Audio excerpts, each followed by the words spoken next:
The House will be in order. The chair lays before the House a communication from the Speaker. The Speaker's Rooms, Washington, D.C., February 10, 2025. I hereby appoint the Honorable Adrian Smith to act as Speaker pro tempore on this day. Signed, Mike Johnson, Speaker of the House of Representatives. Pursuant to the order of the House of January 3, 2025, the chair will now recognize members from lists submitted by the majority and minority leaders for morning hour debate. The chair will alternate recognition between the parties, with the time equally allocated between the parties and each member other than the majority and minority leaders and the minority whip limited to 5 minutes, but in no event shall debate continue beyond 1:50 p.m. The chair recognizes the member from Pennsylvania, Mr. Joyce, for 5 minutes.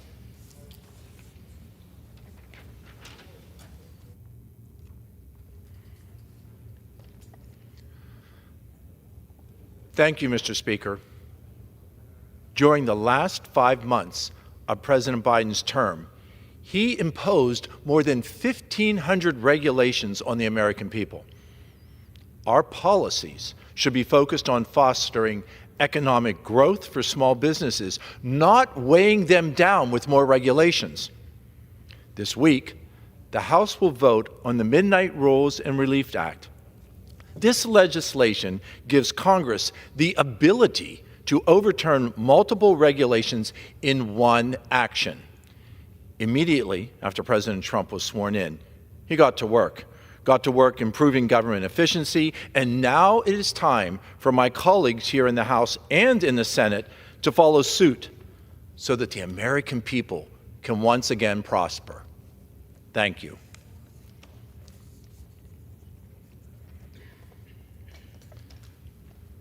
Mr. Speaker, over the last 4 years, our nation saw millions of illegal aliens stream across our borders. In recent weeks, my colleagues and I in the House passed legislation to crack down on criminal aliens to better protect women and girls and to fight back against the fentanyl crisis. Today, it is time to protect the brave law enforcement officers working to clean up our disastrous borders. H.R. 35, the Agent Raul Gonzalez Officer Safety Act, creates new criminal offenses for those who flee law enforcement at our borders and includes mandatory prison time for chases that cause the loss of human life. This is common sense legislation that will save the lives of our law enforcement officers and make the streets safe for all Americans. I look forward to supporting its passage here in the House and the positive impact that this legislation will have on all of America. Thank you.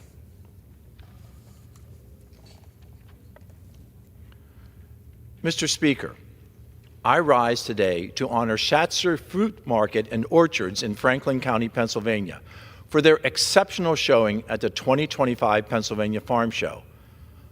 Owned by fourth-generation growers Dwight and Lisa Mickey, the Schatzer Fruit Market won 2 Best of Class awards in addition to more than 3 dozen first-place awards. Over the years, Schatzer's has won over 3,000 ribbons and prizes for its fruit entries. Having personally visited Schatzer's markets and orchards, I have seen their enduring commitment to this industry and why they are a favorite stop in Franklin County for delicious peaches and apples. On behalf of everyone in Pennsylvania's 13th Congressional District, I want to congratulate Schatzer Fruit Market and Orchards on their impressive showing at the Pennsylvania Farm Show, and I look forward to seeing their continued success in the orchards and in the marketplace. Thank you, Mr. Speaker, and I yield back. The chair now recognizes the member from Connecticut, Representative Courtney, for 5 minutes. Thank you, Mr. Speaker. Mr. Speaker, at the end of the first week of President Trump's presidency, he announced a great fanfare that he was imposing 25% tariffs on our neighbors, Canada to the north and Mexico to the south. The Wall Street Journal, hardly a Democratic newspaper, described this effort as the dumbest trade war ever. And it was dumb because, number one, it violates the trade agreement that President Trump himself signed into law in 2020, the U.S.-Mexico Free Trade Agreement, Canada Free Trade Agreement. And again, tariffs like that are completely violative of that agreement. Number two, Canada and Mexico made it crystal clear that they would retaliate with tariffs of their own aimed at U.S. businesses and sectors of all sorts. But it was mostly dumb because it's going to raise prices for Americans, which I think most of us in this chamber who were on the ballot last November can still remember that was the number one issue that Americans have. It's going to raise prices, not because I'm just saying it. The American Farm Bureau, which represents, again, a cross-section of American food producers all across the country, warned the minute that proposal came out that it was going to raise the price of fertilizer input costs, that was going to end up at the grocery stores in terms of higher prices. The American Home Builders, hardly a Democratic group, warned that those tariffs were going to raise the cost of building materials, whether it's wood, metal materials, and that's going to translate into higher prices for new homes, the last thing that we need in the middle of a housing crisis. Predictably, on February 1st, the first day the markets were open, the markets tanked in response to this proposal. And within hours, the president engaged in a face-saving measure to delay those tariffs for 30 days. They're still out there pending, and we'll see what happens. Yesterday, right before the Super Bowl, the president came out with another proposal of 25% tariffs on steel and aluminum indiscriminately across the globe to all countries that do business with the United States of America. I want to talk about one nation in particular, Australia. I co-chair the Friends of Australia caucus. Today, the U.S. economy has a trade surplus with Australia. We export more into Australia than they export back to us. They have been a signatory with a free trade agreement with no tariffs going back to 2002. And again, as the Secretary of Defense stated yesterday over at the Pentagon, Mr. Hegseth, when he met with the Australian Deputy Prime Minister, our alliance between our two countries going back to World War I is probably the most deep and strong of any other nation in the world. At that meeting, he was also there to receive word from the Australian government that they're making the first payment on AUKUS, the Australia-UK-US security agreement. Australia is putting $500 million into the U.S. industrial base to help our shipbuilding sector to build more submarines, which is part of the AUKUS deal. Total $3 billion. Again, the first check was delivered on Friday by the Australian government for $500 million. And 2 days later, what do we see? Now a 25% tariff on steel and aluminum products coming from Australia into the U.S. at a time when we have a surplus with Australia. Australia is a key strategic ally for our country.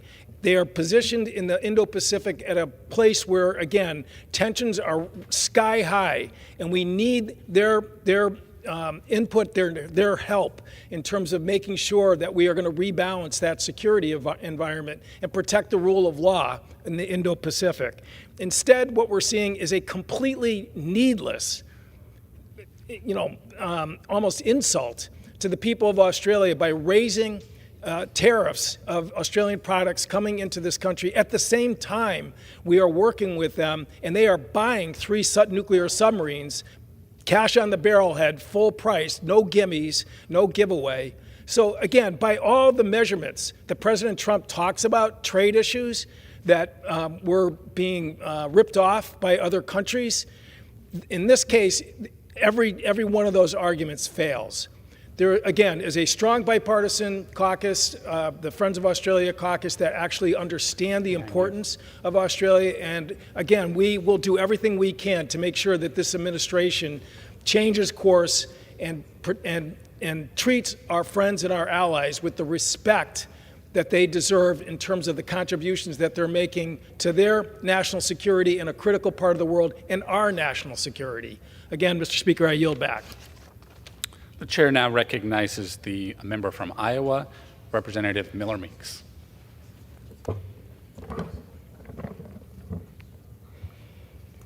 Thank you, Mr. Speaker. Mr. Speaker, from 7-1-2 to 2-1-5 to the Super Bowl, Former Iowa Hawkeye and current Philadelphia Eagle Cooper DeJean is now a world champion. The rookie cornerback helped lead the Eagles to their second Super Bowl victory, returning his first professional career interception for a touchdown against the reigning champion Kansas City Chiefs. And that wasn't special enough. It was also Coop's 22nd birthday. What a way to celebrate a birthday. First career interception to a touchdown and winning the Super Bowl. Cooper, a proud native of Oldbold, Iowa, grew up wanting to be a University of Hawkeye player. He even wore shoes with a 712 area code during the biggest game of his life. During his time with the Hawkeyes, he earned All-American honors and was regarded as one of the nation's best cornerbacks. His NFL success comes to no surprise to those of us who watched him play in Iowa. With last night's performance, Cooper solidified his place as one of the greatest Hawkeyes ever, and he did it in his rookie season. Coop, all of Hawkeye Nation and Iowa is proud of you. You'll always be a Hawkeye. God bless, and go Hawks. Mr. Speaker, I rise today to honor the incredible work being done by Heidi Kaufman and the dedicated team at the Iowa City Veterans Administration Medical Center. Their innovative use of aromatherapy in the PACU, or post-anesthesia care unit, is transforming the recovery experience for our veterans. Through their pioneering efforts, this team has introduced a non-invasive, natural solution to combat postoperative nausea and vomiting. In a recent study, 12 out of 47 patients reported complete relief from nausea using only aromatherapy. Although that's a small amount, it's not pharmaceutical, it's non-addictive, and the cost is extremely low. This achievement is a testament to their compassion, skill, and commitment to improving patient care, and it can go far beyond the PACU. Heidi and her team have proven that sometimes the simplest solutions can make the most profound impact. Their work not only enhances the recovery process, but also brings comfort and healing to those who have served our country. We're deeply grateful for their dedication to our veterans and the innovative care they continue to provide. Thank you, Heidi. Mr. Speaker, I feel compelled to remark on the outrage of my colleagues and others over the special government employee status from the executive branch of Elon Musk, and remarked constantly that he is unelected and unaccountable. Let me remind my colleagues and those voices that the vast majority of government employees that review and authorize grants, that disperse funds, and that in fact issue rules or laws are unelected and unaccountable to the voters. With that, Mr. Speaker, I yield. The chair now recognizes the member from New York, Representative Espaillat.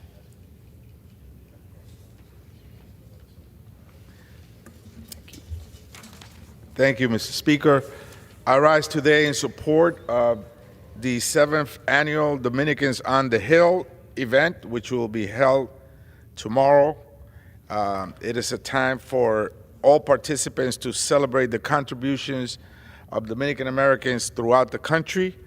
In fact, we have today at the gallery the Honorable Ricardo de los Santos Polanco, who's the President of the Dominican Senate, and Alfredo Pacheco, who's the President of the House. They will be with us for the next couple of days, and I want to extend the courtesies of the House so that all of you can attend this wonderful event that's being held for the 7th year in a row. I also rise, Mr. Speaker, in support of dreamers, farm workers, and families. Much has been said about the immigration issues at the border. And I think what has not been said is the fact that we all want to make sure that the border is more secure. There's no disagreement in that. We can work together to make the border safer. Safer for children, for families, for women, for grandparents, and for the communities, the border communities that many of our members and colleagues represent. And we should work together to make sure that the border is safer. However, Mr. Speaker, there is a reality in the nation, and that is that dreamers are young people that are teachers, nurses. They're part of our communities. They own their homes. Many of them have their own businesses. And yet, they haven't been given the opportunity to be full part of America. Dreamers have been, on the average, in the United States for about 20 years. They lived here. And many of them pay taxes. They haven't committed any crimes. They play by the rules. They stay within the parameters of the law. But yet we have failed to allow them to be fully part of this American experience. And we should work very hard to ensure that dreamers are given that opportunity. In fact, 80% of Americans feel that dreamers should be given that opportunity. Farm workers, Mr. Speaker, we all know many of them are not going to work because they're afraid they're going to be deported. In fact, 40% of farm workers are undocumented, and they're not showing up at the farms. That will show up at our cash register. That will show up at our dinner table. So farmers are also a sector of the immigrant community that we should help. Prices will come down, they'll be able to go to work, and we'll get greater goods in our houses, in our grocery stores, in our supermarkets. So dreamers and farmers are an important part of the immigration equation that often are left out. You would think that the only part of the immigration debate is the border, and we all agree that the border should be safer. Finally, Mr. Speaker, families. Families should be kept together. And the average immigrant family has been here in the country for over 10 years. Families, if they're divided, if a young boy or a young girl are taken away from his or her mother, that family will be weaker, and as such, our nation will be weaker. The equation is simple. Weak families make a weak nation. Separated families become weak families, and as such, make a weak nation. So dreamers, farm workers, and keeping families together are an important and central part of the immigration debate, which is a very broad debate that includes other topics. But we all agree that the border should be safer. How is it that we cannot agree, come to a consensus that dreamers, farm workers are important, and that families must be kept together? Gentleman's time With has that, expired. Mr. Speaker, I thank you, and I yield back the remaining part of my time. The chair now recognizes the member from Pennsylvania, Representative Thompson, for 5 minutes.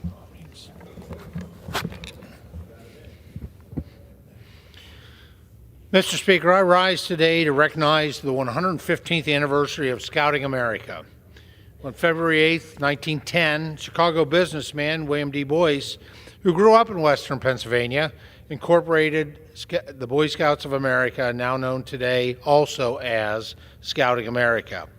For more than a century, Scouting has built character, fostered leadership, and instilled in young people the values that strengthen families, communities, and our nation.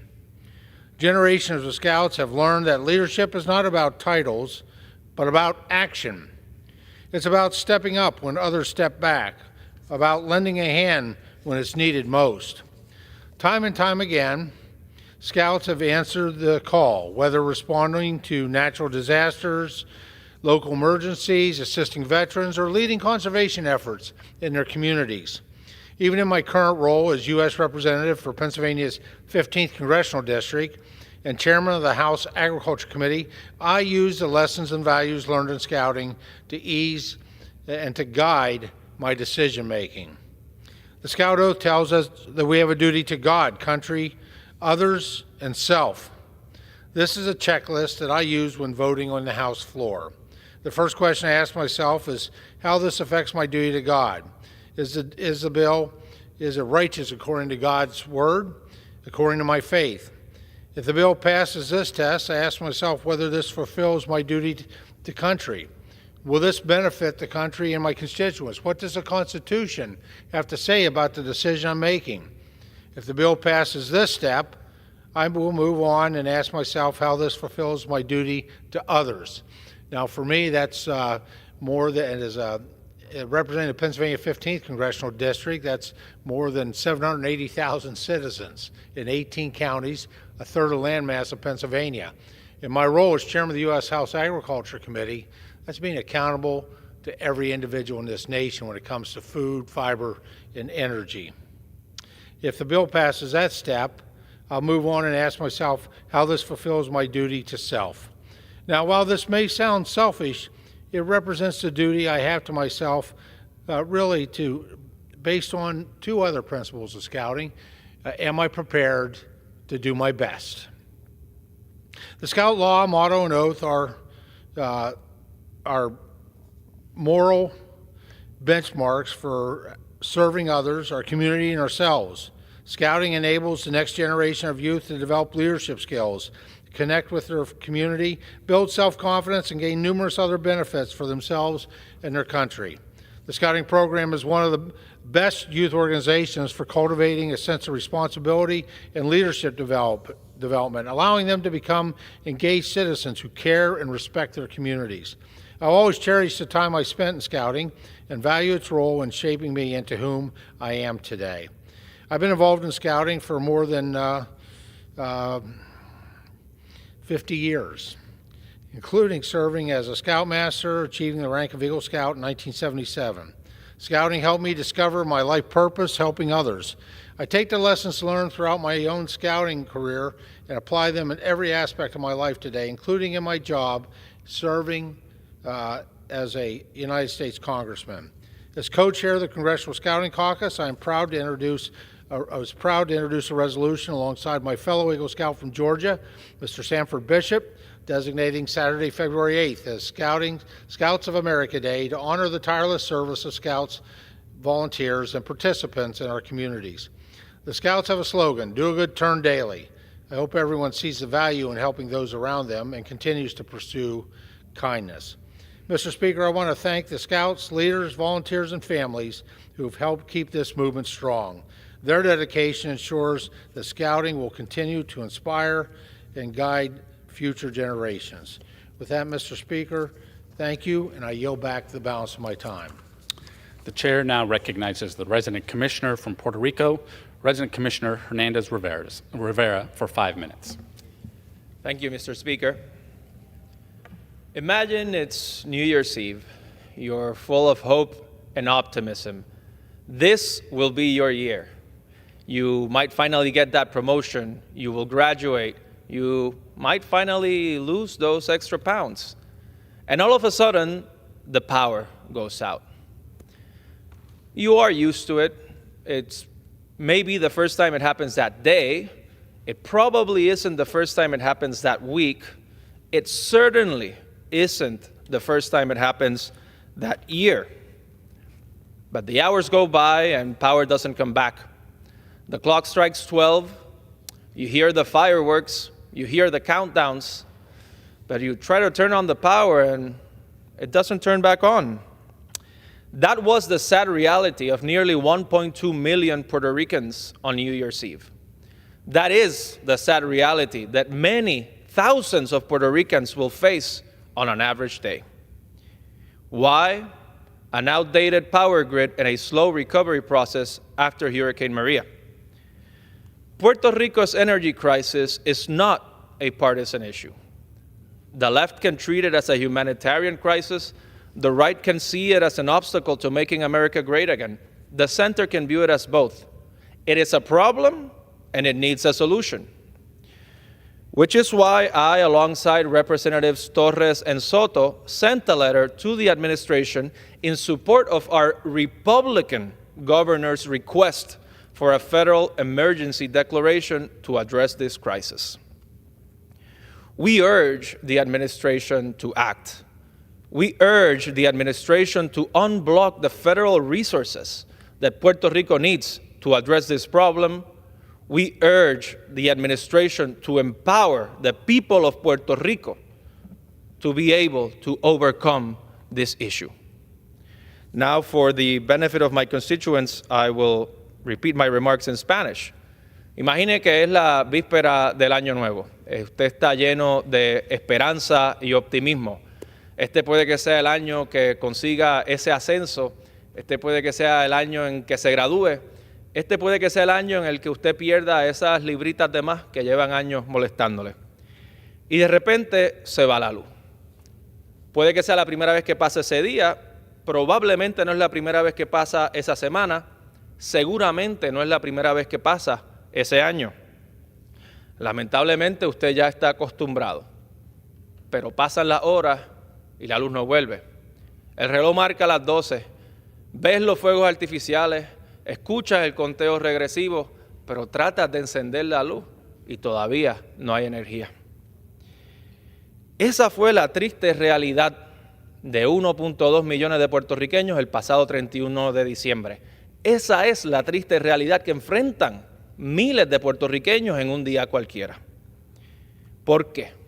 Por una red eléctrica anticuada y una recuperación lenta luego del huracán María.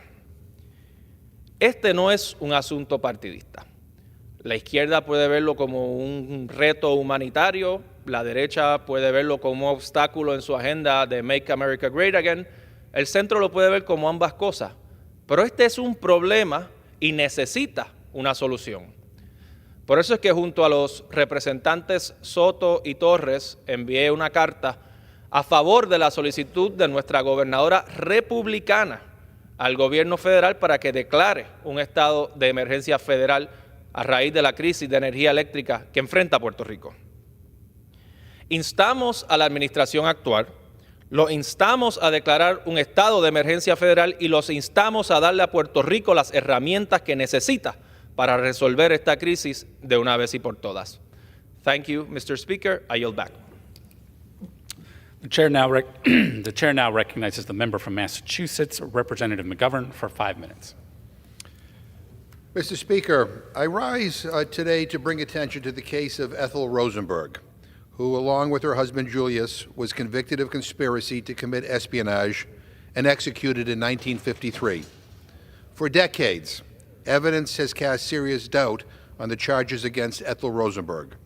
She had no KGB code name, and in 2001, her brother even admitted to falsely testifying against her. Last year, with the help of my colleague, Intelligence Committee Ranking Member Jim Himes of Connecticut, I urged the National Archives and Records Administration to release information that we believed would exonerate Ethel. Working with Robert and Michael Mirapol, Ethel's sons, we helped shake loose a Freedom of Information Act request for a crucial document written by a senior U.S. Army codebreaker and analyst, Meredith Knox Gardner, in 1950. In August 2024, we finally secured the release of this document, and it confirmed what we suspected and what the Mirapol brothers have always known. Ethyl Rosenburg was not a spy. And not only that, the government knew that she was not a spy and executed her anyways. Let me repeat that. This government, the United States government, knew way back then that she was innocent and executed her anyways. In fact, Gardner explicitly wrote in his classified memo that Ethel, quote, did not engage in the work, meaning espionage on behalf of the Soviet Union, herself, end quote. And despite this concrete evidence, the government has never righted this wrong. And I, for one, think it is unconscionable. The truth is clear. Ethyl Rosenberg's execution was motivated by fear and politics, and it was not based on the facts. And so I urged former President Biden to exonerate her. The proof is right there in the documents, and we handed over everything.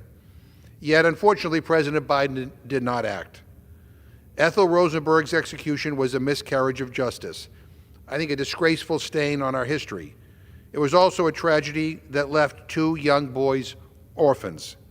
Her sons, Robert and Michael Mearpaul, have spent their lives seeking justice for their mother, turning their pain into advocacy. Their work continues through a fund supporting children whose parents have been incarcerated or executed for political reasons.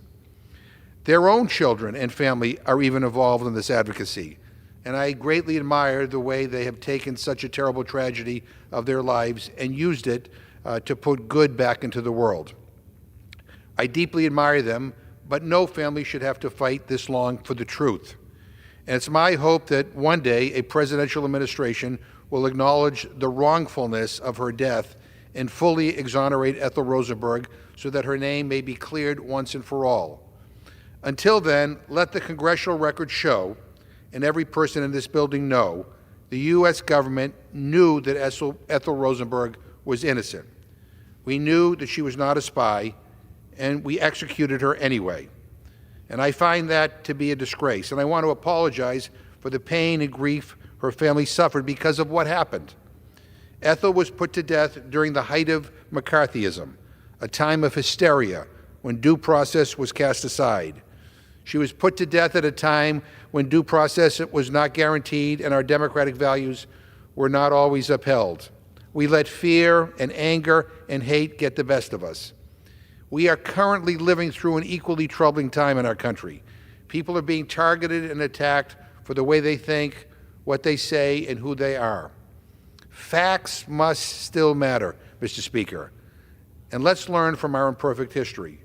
Nothing will bring Ethel Rosenberg back or erase the pain and challenges her sons have had to face in her absence. But as we continue to work to exonerate her, my hope is that by telling her story, we can prevent this dark chapter in our history from repeating itself. Ethel's story must not be forgotten, and she must be exonerated. Thank you, Mr. Speaker, and I yield back my time. The chair now recognizes the member from Connecticut, Representative Larson, for 5 minutes. Thank you, Speaker Smith. It has a nice ring to it.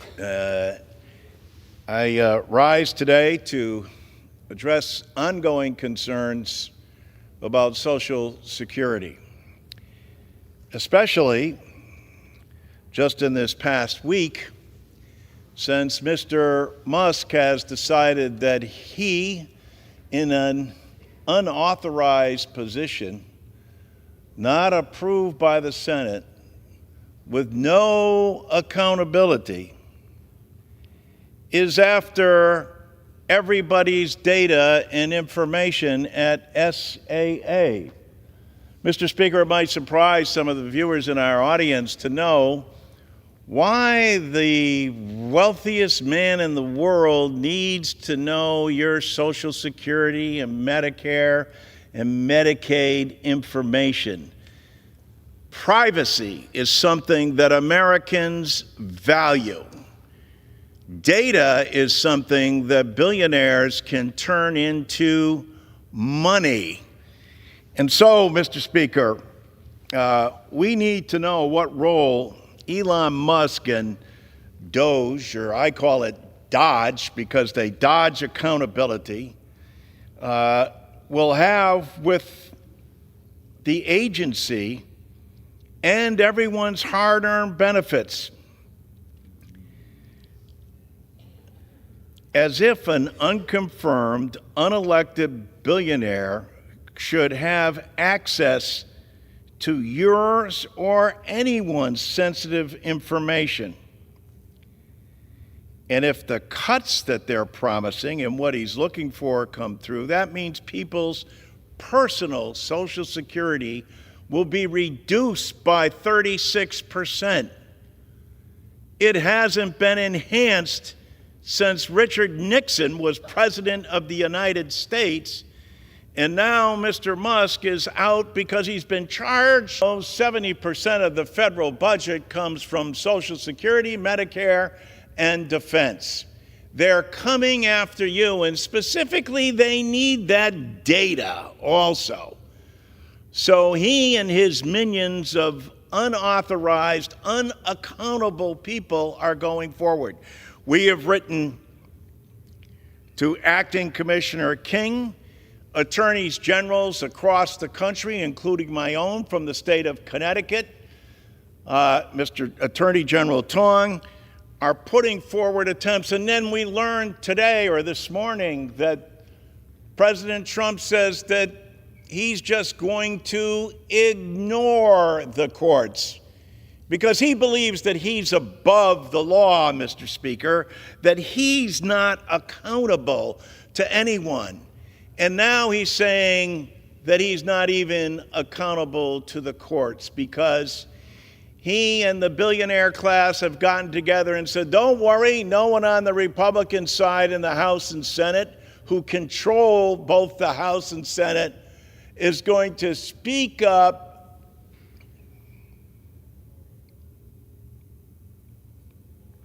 and challenge us.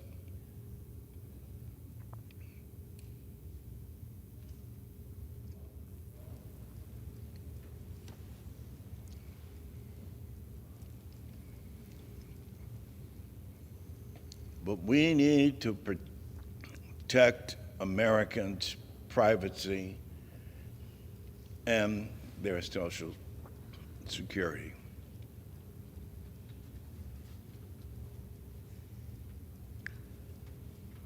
For 40% of all Americans, Social Security is the basis for their retirement and their retirement savings. And for 28 million Americans, Social Security is the only thing that they have. And that's why we have to make sure that we are protecting it as well.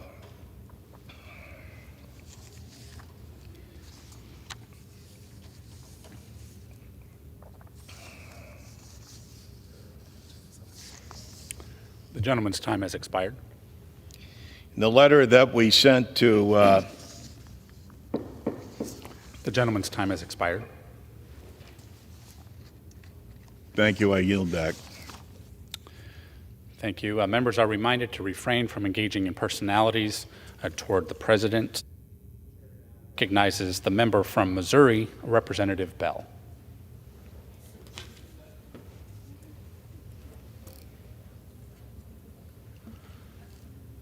Mr. Speaker, esteemed colleagues, and the people of the St. Louis region, first I would like to say happy birthday to my father, John Bell. Happy heavenly birthday to my stepfather, Larry Greer. And happy Founders Day to the National AME Church, and at home in St. Louis, St. Paul AME Church, led by Pastor Spencer Booker. I rise today humbled and with deep gratitude to deliver my first speech here in these halls, this living testament to both the promise and the challenges of American governance. I stand not merely as a representative in Congress, but as a proud son of St. Louis, one who believes in the power of bringing every voice into our shared conversation. It is my mission to ensure that every single person in my district feels seen, heard, and valued. My first foray in public service was as a city councilman elected in 2015 in a place called Ferguson. In 2018, I was the first African American elected to serve as St. Louis County prosecuting attorney, working with community partners to create the first of its kind diversion advisory committee and connecting nonviolent offenders to substance abuse, opioid, and mental health treatment to address underlying root causes. We also created the first conviction incident review unit in St. Louis County, investigating credible claims of wrongful conviction and police misconduct. And here I stand, elected to this great house at a time when the current administration has actively intended to make diversity into scarlet letters, attempting to rebrand the 3 letters DEI into a 4-letter curse word. As we celebrate the Lunar New Year, we will not forget the contributions of our AAN HPI brothers and sisters in atomic science, medicine, and engineering, to name a few. We will not forget the contributions of our Hispanic and Latino hermanos y hermanas in science, music, medicine, and biochemistry, to name a few. We will not forget our Muslim brothers and sisters' contributions in education, science, and medicine, to name a few. And we will not forget our Jewish brothers and sisters, many contributions, but more personally to me, those contributions in the civil rights movement, who bled and died during the freedom rides. Rabbis locked in arms, who risked their lives marching across the Edmund Pettus Bridge with Dr. King and others like the late John Lewis, who also graced these very same halls. As we celebrate Black History Month, I would be remiss if I did not also mention the tremendous contributions of Black folks in building this nation. So to the current administration, I rise to say directly that Black history is American history. Diversity is this nation's superpower. Equity is about fairness and fair play, which all Americans believe in, and inclusion literally refers to all of us. From slavery to Jim Crow, to being denied basic civil rights, but still fighting for and believing in the promise of this promised land. This land that, despite that history, we still love. Evidenced by a song you may hear a lot during this month and in June, a song dubbed the Black National Anthem, but as my esteemed colleague, Congressman Clyburn accurately remarked, a song everyone can identify with. But it's a song not about retribution as it could be, a song not about hopelessness as it could be, but on the contrary, a song about hope, faith, and freedom. A song that does not direct some voices to be lifted, but directs us instead to lift every voice and sing, till earth and heaven ring, ring with the harmonies of liberty. Let our rejoicing rise, high as the listening skies. Let it resound loud as the rolling sea. Sing a song full of the faith that the dark past has taught us. Sing a song full of hope that the present has brought us. Facing the rising sun of our new day begun, let us march on till victory is won. Thank you, and I yield back. Pursuant to Clause 12A of Rule 1, the Chair declares the House in recess until 2 p.m. today.